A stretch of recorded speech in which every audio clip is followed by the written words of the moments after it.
প্রিয় ভাইরা আমার, আল্লাহ নবী বলেছেন লা ইয়াবকা মিনাল ইসলাম ইল্লা ইসমুহু। এমন একটা জামানা, এমন একটা সময় তোমাদের সামনে আসতেছে যে সময় শুধুমাত্র ইসলামের নামটুকু থাকবে, ইসলামের কোন বিধান থাকবে না। ওয়া ইয়াবকা মিনাল কুরআনি ইল্লা ইসমুহু। ওই জামানায় মানুষেরা কোরআন তেলাওয়াত থাকবে, কোরআনের পাঠ থাকবে, কোরআনের প্রতিযোগিতা থাকবে, কোরআন হেফজ করা হবে, কোরআন বুঝারও কিছু মানুষ থাকবে, কিন্তু বাস্তবতা হলো কোরআনের কোন বিধান ওই সমাজে চালু থাকবে না।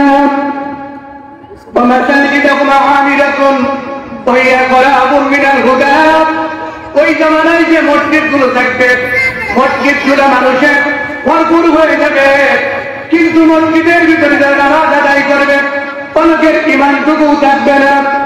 উলামাউহুম কাহাদা আদিমিনাস সামাত তাখরুজু মিনহুল ফিতনাতা ওয়া ফীহিম তাউদু ইলাইহি। চতুর্দিক থেকে বন্যার পানির মতো ফিতনা, ফাসাদ, রাহাজানি, অন্যায়, অবিচার গুলো সমাজের ভিতরে ছেড়ে যাবে, কিন্তু আলেম ওলামা এটা দেখার পরও কিছু করার নেই মনে করে হেলফেল করে তাকিয়ে থাকবে। আর ওই সমাজের ভিতরে যে অন্যায়, অবিচার, ফিতনা, ফাসাদ ছেড়ে গেল, এই দায়িত্ব আলেমদের মাথায় করে নিয়ে পৃথিবীতে বিদায় নিতে হবে। সময়টা এসে গেছে না আসবে? হ্যাঁ, অনেক দূরে মনে হয় নাকি? নবীজি বলেছেন قال ثوبان رضي الله تعالى عنه قال رسول الله صلى الله عليه وسلم يشاك أن تدع عليكم كما تدع الآكلة إلى قصعتها। আল্লাহর হাবিব বলেন কেমন একটা সময় আসবে যে সময় পৃথিবীর সমস্ত বিধর্মীরা, বেঈমানেরা পক্ষপাতে একসাথে হয়ে খাবার রাখে, ক্ষুধার্ত জন্তু যেমন খাবারের খুঁজে ঝাঁপিয়ে পড়ে, তেমন ভাবে মুসলিম মিল্লাতকে বিদায় করে দেওয়ার জন্য বিধর্মীরা মুসলমানদের উপরে ক্ষুধার্ত জন্তুর মতো ঝাঁপিয়ে পড়বে। সাহাবাদের ভিতর থেকে অবাক একজন ব্যক্তি বলেন, ইয়া রাসূলুল্লাহ, মুসলমানদের মারার জন্য পৃথিবীর অন্য জাতিগুলো জাতীয় ঐক্য গড়ে তুলবে, ওই সময় মুসলমানদের সংখ্যা কম থাকবে না বেশি থাকবে? আল্লাহ নবী জবাবে বললেন ক্বালা বাল আনতুম ইয়াওমাইযিন কাসীর। আল্লাহ নবী বললেন ওই সময় মুসলমানদের সংখ্যা বেশি থাকবে। কথা ঠিক বেশি? জুমার দিনে বাংলাদেশে অনেক মসজিদ আছে, মসজিদের ভিতরে তো দূরের কথা, রোডে ঘাটেও জায়গা পাওয়া যায় না, টঙ্গীর ময়দানে জায়গা পাওয়া যায় না, আটরশিতে জায়গা পাওয়া যায় না, সিলেটের ময়দানে জায়গা পাওয়া যায় না।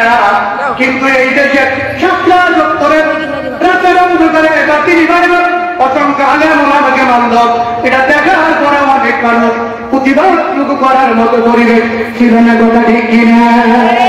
নবীজি বললেন মুসলমান বেশি থাকবে, কিন্তু তারা হবে যার মনির মতো পানিতে ভাসমান খড়কুটার মতো। এটা পানিতে ভাসমান খড়কুটার যেমন কোন মূল্য থাকে না, মুসলমানদের কলিজার ভিতরে ইমানের পরিবর্তে ভয়টুকু তার কিছুই অবশিষ্ট থাকবে না। দেখতে বড় বড় বডি টিকিট, কিন্তু ভিতরে ইমানের কোনো ভয় নেই, আল্লাহর কোনো ভয় নাই, মাখলুকের ভয় তাদের অন্তরটা দখল করে ফেলবে। সাহাবারা জিজ্ঞেস করেন ওমানো আল্লাহর নবী তো এই অবস্থা, এই করুণ সমাজ ব্যবস্থা আমাদের দেশ রাখে, কারণটা কি? আল্লাহ নবী বলেন আল্লাহ নবী বললেন দুইটা কারণ। এক নম্বর কারণ হলো তখন মুসলমান এই পৃথিবীতে শুধু সম্পদ, শুধু দুনিয়া, শুধু চাকরি বাকরি আর শুধু পৃথিবীতে রঙিন রঙ স্বপ্ন দেখতে, এই ছাড়া তাদের মনের ভিতরে ইসলামের প্রতি বাস্তব তেমন কোন আকর্ষণ থাকবে না। দুই নম্বর কারণ তারা মৃত্যুকে ভয় পাবে, মৃত্যুকে অপছন্দ করবে, মনে করবে কথা বললেই চাকরি যাবে, কথা বললেই মৃত্যু হবে। সুতরাং এগুলোর কারণে পৃথিবীতে মুসলমানদের চরম ভাবে পতন নেমে আসবে। কথা সঠিক না বেঠিক? ভাইরা নবী যারা বলেছেন খুদুরা জামা, আল্লাহ নবী বলেন তোমাদের যখন হাতিয়া দেয় যখন তোমাদেরকে তওবা দেয়, যখন তোমাদেরকেও কিছু গিফট দেয়, তখন তোমরা এটা কবুল করবা। এই হাদিয়াটুকু, এই গিফটটুকু তোমরা নিয়ে নেবা।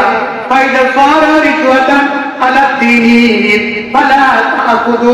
নবীজি বললেন খবরদার, কিন্তু যদি মনে করো এটা তোমাকে হাদিয়া দিচ্ছে না, এটা হাদিয়ার নামে এটা প্যাকেটিং করে তোমাকে তাদের দলে নিয়ে যাওয়ার জন্য, অথবা তোমাকে তাদের মনের মতো করার জন্য, অথবা তোমাকে তারা তাদের প্রতি আনুগত্যশীল করার জন্য, এটা মূলত হাতিয়ার আড়ালে তোমাকে কনভার্ট করার জন্য তোমাকে ঘুষ দেওয়া হচ্ছে।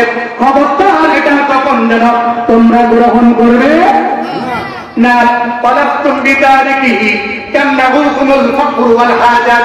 নবীজি বললেন, কিন্তু তোমাদের চাহিদা, তোমাদের জিহ্বা এত লম্বা হয়ে যাবে, তোমাদের লোভলালসা এত লম্বা হয়ে যাবে, তোমাদের দারিদ্রতা, তোমাদের অভাব অনটন এত মারাত্মক আকার ধারণ করবে, এটা ঘুষ দেওয়ার পরও তখন তোমরা এটা গ্রহণ করতে বাধ্য হয়ে যাবে। সময়টা অনেক দূরে মনে হচ্ছে। নবীজি বললেন, এবার আল্লাহ নবী বলেন, আলা ইন্নাল ইসলামা, আলা ইন্নাল ইসলামা ওয়া হিয়াল ইসলাম। নবীজি বললেন, শুনে রাখো, ইসলামের চাকা কিন্তু ঘুরতেছে। আল্লাহু আকবার। ইসলামের চাকা কিন্তু ঘূর্ণায়মান আছে, ইসলামের চাকা কিন্তু অটোমেটিক করতেছে। সাদুর মাহাল কিতাবি হাইসু দারা। আল্লাহর কোরআন তোমাদের যেইভাবে ঘোরা হয়, তোমরা সবাই কোরআনের সাথে সাথে ঘুরবা। রাজি আছেন কারা কারা? দুই হাত করে আল্লাহকে দেখান। আমরা কোরআনের সাথে থাকবো, কথা ঠিক কিনা? নবীজি বলেছেন, আলা ইন্নাল কিতাব ওয়াস সুন্নাহ। জেনে রাখো, খুব তাড়াতাড়ি কোরআন এবং রাষ্ট্র ব্যবস্থা দুইটা আলাদা হয়ে যাবে।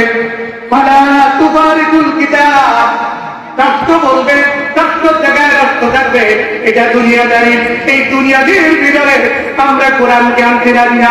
তেমন কিছু সাদা সগুন বাংলাদেশ সহ পৃথিবীতে এখন আবির্ভাব ঘটেছে, কথা ঠিক কিনা? তারা রাষ্ট্রের মতো চলবেন, এখানে কোরআনকে আনা যাবে না। এর সাথে তাল মিলায় কিছু মুনাফিক এই সাথে তাদের সাথে গাবাটায় চলে, আছে না নাই?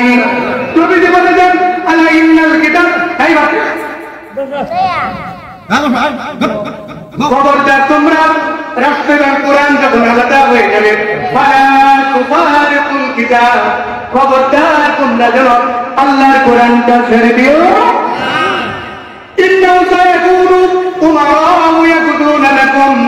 অচিরে এমন কিছু রাষ্ট্রপ্রধান, এমন কিছু ক্ষমতার মসনদে যারা আরোহণ করবে, তারা তোমাদের মাথার মালিকেরা দাবি করে বলবে, বডিটা তোমার আর মাথাটা তাদের হাতেই থাকবে।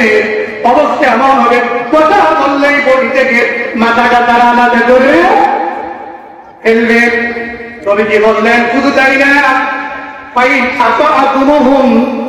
ওই সময় তোমরা যদি তাদের আনুগত্য করো, চাটুকারিতা করো, তাদের পিছনে পিছনে চলো, তাদের যদি প্রশংসা করো, ইউদিল্লুনাকুম, তাহলে ওই সাদাটুকুওয়ালা মানুষগুলো তোমাদেরকে পথভ্রষ্ট করে তোমাদের জাহান্নামে নিয়ে ছেড়ে যাবে।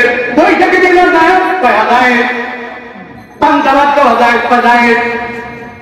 পাঠ্য পুস্তকের ভিতরে অনিস্তানি কার্যকলাপ পাই যায়, আছে না নাই? এগুলো চলতে চলে গেল। নবীজি বলছেন, খবরদার, ওই সময় তাদের সমালোচনা করলে বডি থেকে মাথাটা কি হবে? আলাদা হয়ে যাবে। আর যদি তোমরা তাদের কাজের সমালোচনা করো, তাদের কাজের বিরোধিতা করো, তারা অন্যায় করলে যদি লুট না দাও, তাহলে তারা তোমাদের ফাঁসিতে ঝুলাবে, তারা তোমাদের হত্যা করবে। সাহাবারা বললেন, নবী গো, ওই সময় আমরা কি করব? আমাদের করণীয়টা একটু ঠিক করে দেন। নবীজি বললেন, ওয়ালা কামা সানাআ ঈসা ইবনে মারইয়াম। নবীজি বললেন, তোমরা ঈসা আলাইহিস সালামের উম্মতের মতো আচরণ করবা।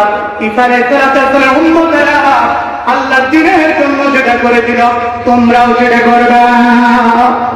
মুশরিক বিল ইনকার, ঈসা আলাইহিস সালামের উম্মতদেরকে আল্লাহর আসমানি বিধান কায়েম করার কথা বলার কারণে, ঈসা আলাইহিস সালামের আনুগত্য করার কারণে, যারা ঈসা আলাইহিস সালামের আনুগত্য করত, তাদেরকে তাদের দেহটা কি করে ফেলা হতো, 2 খণ্ড করে ফেলা হতো।